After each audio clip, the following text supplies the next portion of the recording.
ഇനി നമ്മൾ പോണ പേടകത്തിന്റെ മെഡിക്കൽ ചെക്കപ്പിന് ഉണ്ട് കേട്ടോ. ഇനിയോ വൈകിച്ചാൽ നമ്മളെ പെരയിൽ ഒരു മയ്യത്തേക്കും അതിന്റെ കാണാൻ പോണത്. ഇതാണ് നമ്മളെ പേടകം. എന്താ അറിയില്ല, ഒരു ഉസാറില്ല. കുറച്ച് ദിവസം ഏടക്കും എന്തൊക്കെ ഒരു കുഴപ്പം പോലെ എഞ്ചിൻ ഔട്ട് കംപ്ലീറ്റ്ലി. സോ വൈകിക്കേണ്ട, നമുക്ക് ചെക്കപ്പ് നടത്തിയേക്കാം. അങ്ങനെ ദേഹപരിശോധനയ്ക്ക് വിധേയമായി നമ്മളുടെ വണ്ടിയുടെ ഹോസ്പിറ്റലിൽ എത്തിയിരിക്കുന്നു. നമ്മളെ ചെക്കൻ അങ്ങനെ കാര്യമായിട്ടുള്ള പരിക്കളും കാര്യങ്ങളൊന്നും ഇല്ല. പിന്നെ അവന് വേണ്ടിയിട്ടുള്ള മരുന്നുകളൊക്കെ വാങ്ങിയപ്പൻ അവന് കൊടുത്തു. ചെറിയ മരുന്ന് വാങ്ങിയിട്ട് ഓന് കാര്യമില്ല, ഓന് ബെൽ തന്നെ കിട്ടണം. ഇനിയിപ്പൊ അതിനൊരു പിടക്കം വേണ്ടന്നോണ്ട്.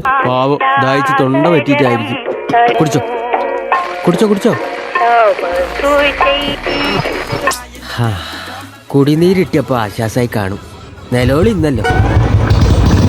സോ ഫൈനലി ആള് കുളൂസായി കൊട്ടപ്പനായി പുറത്തിറങ്ങി. വൈകുന്നേരം ഒരുങ്ങി കേട്ട് പിന്നെ ഇറങ്ങി എന്റെ ചങ്ങായിനും കൂട്ടിയിട്ട് ഒരു ചായ കുടിക്കാൻ. ഇവിടെ കിട്ടാത്ത സാധനങ്ങളൊന്നുമില്ല. അങ്ങനെ നമ്മൾ ചെന്ന് പെട്ടത് ഫുഡിന്റെ നിലവറേക്കാം. ചൈനീസ് വിഭവമായ മൊമോസ്, അതുപോലെ തന്നെ variety items of ഡെസേർട്സുകൾ, chaats items, അതുപോലെ തന്നെ ജ്യൂസുകൾ, എല്ലാ ഐറ്റംസും ഇവിടെ കിട്ടും. Yes guys, it's A food street. അങ്ങനെ ഞാനൊരു ബായിന്റെ അടുത്ത് എത്തിയിട്ട് ഒരു കബാബ് കഴിക്കാനുള്ള മോഹത്തിൽ അങ്ങനെ ഒരു ഗ്രീൻ ചില്ലി കബാബ് ഞാൻ പറഞ്ഞു 50 രൂപേനെ അവർ ചാർജ് ചെയ്യുന്നതിന്. ഇവിടെ ഇലക്ട്രിക്കൽ സപ്ലൈ ഉണ്ടെങ്കിൽ നടക്കണം മൊത്തം മാൻ പവർ. അങ്ങനെ നമ്മളൊരു നാരങ്ങ പീഞ്ചി സാധനം കഴിച്ചു നോക്കി. പക്ഷെ എന്ത് പറയാലോ, സാധനം ഐ എം നോട്ട് സാറ്റിസ്ഫൈഡ്. മറ്റു വെറൈറ്റി കബാബിന്റെ അവസ്ഥ എന്താണെന്ന് അറിയില്ല, കാരണം കഴിച്ചു നോക്കിയില്ല. പിന്നെ അവിടെ നിന്ന് ഒരു ടെൻഡർ കോക്കനട്ട് കുടിച്ചു നോക്കി. 50 രൂപേനെ ഒരു ചാർജ് ചെയ്യുന്നത്. കൊടുത്ത എമൗണ്ടിന് 100% വെർത്താട്ടത് സാധനം. ഇതാണ് ഷെസ്വാൻ മോമോസ്. ഇതൊരു മസ്റ്റ് ട്രൈ സാധനം കേട്ടോ. ഈ പേഴ്സണലി ഭയങ്കര ഇത് ഇഷ്ടപ്പെട്ടത്. കണ്ടപ്പോ ഓവർ ഹൈപ്പ് ഒന്നും വെച്ചില്ല, പക്ഷെ കഴിച്ചപ്പോൾ അത് ഹൈപ്പിലുള്ള സാധനം ഉണ്ട് കേട്ടോ. 10 പീസിന് 160 ആണ് ചാർജ് ചെയ്യുന്നത്, പക്ഷെ കംപ്ലീറ്റ്ലി വെർത്താട്ടോ സാധനം. ഇനി നമ്മൾ ഫുഡ് സ്ട്രീറ്റിന്റെ ലൊക്കേഷൻ പറയുന്നത് എക്സാക്ട് അരീക്കോട് കേട്ടോ. മഞ്ചേരി റോഡിന്റെ HP പെട്രോൾ പമ്പിന്റെ നേരെ ഓപ്പോസിറ്റ്.